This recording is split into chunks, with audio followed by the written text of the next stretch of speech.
Hello and welcome to another Revised Common Lectionary daily reading. My name is Brandon Waite, and these are today's readings. Our first reading for today comes from Psalm 74. O God, why do you cast us off forever? Why does your anger smoke against the sheep of your pasture?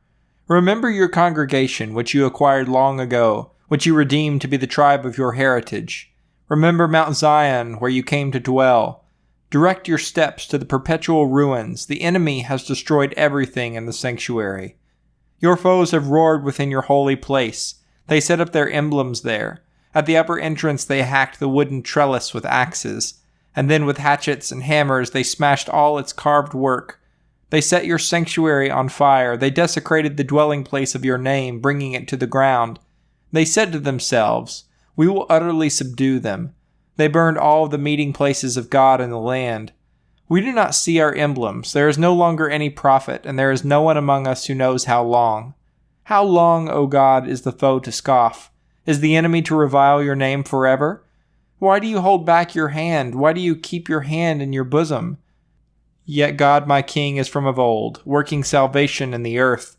You divided the sea by your might. You broke the heads of the dragons in the waters. You crushed the heads of Leviathan. You gave him as food for the creatures of the wilderness. You cut openings for springs and torrents. You dried up ever-flowing streams. Yours is the day, yours also the night. You established the luminaries and the sun. You have fixed all the bounds of the earth. You made summer and winter. Remember this, O Lord, how the enemy scoffs and an impious people reviles your name. Do not deliver the soul of your dove to the wild animals. Do not forget the life of your poor forever. Have regard for your covenant, for the dark places of the land are full of haunts and violence. Do not let the downtrodden be put to shame. Let the poor and needy praise your name. Rise up, O God, plead your cause. Remember how the impious scoff at you all day long. Do not forget the clamor of your foes, the uproar of your adversaries that goes up continually. Our second reading for today comes from 1 Kings chapter 18, verses 17 through 40. When Ahab saw Elijah, Ahab said to him, "Is it you, you troubler of Israel?" He answered, "I have not troubled Israel, but you have, and your father's house, because you have forsaken the commandments of the Lord and followed the Baals. Now, therefore, have all Israel assemble before me at Mount Carmel, with the 450 prophets of Baal and the 400 prophets of Asherah, who eat at Jezebel's table."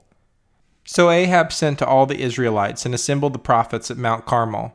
Elijah then came near to all the people and said, "How long will you go limping with the two different opinions? If the Lord is God, follow him, but if Baal, then follow him." The people did not answer him a word. Then Elijah said to the people, "I, even I only, am left a prophet of the Lord. But Baal's prophets number 450. Let 2 bulls be given to us. Let them choose 1 bull for themselves, cut it in pieces, and lay it on the wood, but put no fire to it. I will prepare the other bull and lay it on the wood, but put no fire to it. Then you call on the name of your God, and I will call on the name of the Lord. The God who answers by fire is indeed God." All the people answered, "Well spoken." Then Elijah said to the prophets of Baal, "Choose for yourselves 1 bull and prepare it first, for you are many. Then call on the name of your God, but put no fire to it." So they put the bull that was given to them, prepared it, and called on the name of Baal from morning until noon, crying, "O Baal, answer us." But there was no voice and no answer. They limped about the altar that they had made. At noon Elijah mocked them, saying, "Cry aloud, surely he is a god. Either he has meditated, or he has wandered away, or he is on a journey, or perhaps he is asleep and must be awakened." Then they cried aloud, and as was their custom, they cut themselves with swords and lances until the blood gushed out over them. As midday passed, they raved on until the time of the offering of the oblation. But there was no voice, no answer, and no response. Then Elijah said to all the people, "Come closer to me." And all the people came closer to him. First he repaired the altar of the Lord that had been thrown down. Elijah took 12 stones, according to the number of the tribes of the sons of Jacob, to whom the word of the Lord came, saying, "Israel shall be your name." With the stones he built an altar in the name of the Lord. Then he made a trench around the altar, large enough to contain 2 measures of seed. Next he put the wood on the altar, cut the bull in pieces, and laid it on the wood. He said, "Fill 4 jars with water and pour it onto the burnt offering and on the wood." Then he said, "Do it a second time." And they did it a second time. And again he said, "Do it a third time." And they did it a third time, so that the water ran all around the altar and filled the trench also with water. At the time of the offering of the oblation, the prophet Elijah came near and said, "O Lord, God of Abraham, Isaac, and Israel, let it be known this day that you are God in Israel, that I am your servant, and that I have done all these things at your bidding.